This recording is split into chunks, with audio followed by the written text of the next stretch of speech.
Mga kaagoy! Nagre-reklamo na nga yung jowa ko dahil bangol na nga daw yung buhok Kaya ko. agad-agad na nga ako pumunta sa nga isa sa pinakamagaling na barbero dito sa Mangaldan. Hindi talaga ako nagkamali na pinuntahan. Sobrang lapit lang kasi ito sa bahay namin. Yung dating agoy naging Daniel Padilla na. Nagpatabas na rin ako ng aking balbas. Bukod nga dun mga kaagoy, napakamura nga ng gupitan dito. Sa halagang 50. Magmumukhang artista ka At na. meron pang free massage. O, di ba mga kaagoy, napakagwapo ko na.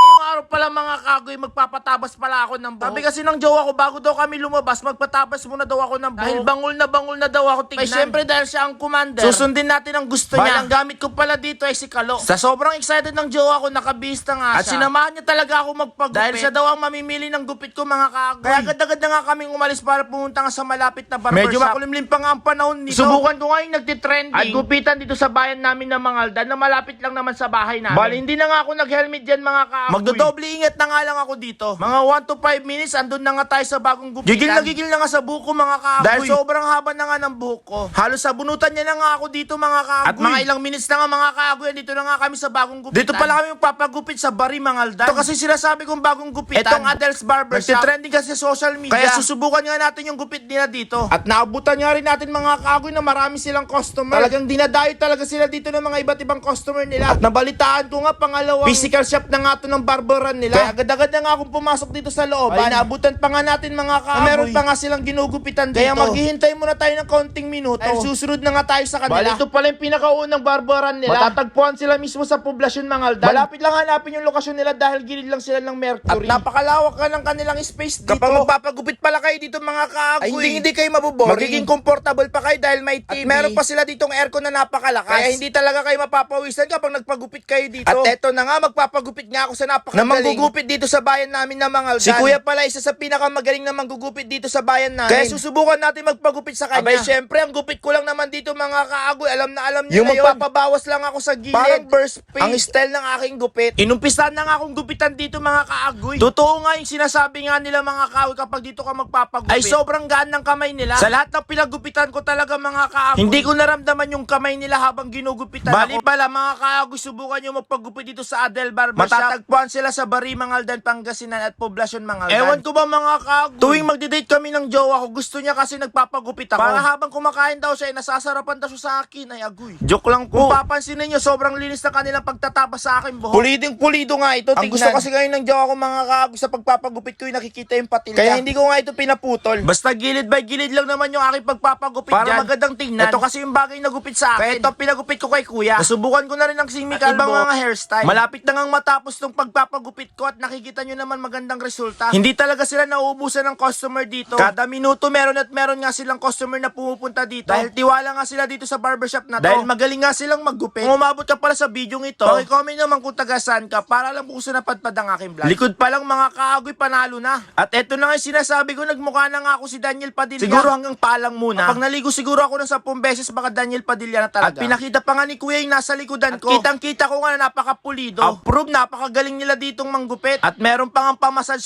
Talagang hindi ka nalugi sa 50 pesos mo. 50 pesos mo, makakaranas ka na ng napaka-quality gupit. At napaka-komportable na lugar. At bukod doon, may pa-massage pa ng kaunti. O mga kaagoy, hanggang dito na lang muna. Maraming salamat sa panonood. Kaya next na iba-vlog natin. Panalong panalo tong gupit ko. Agoy!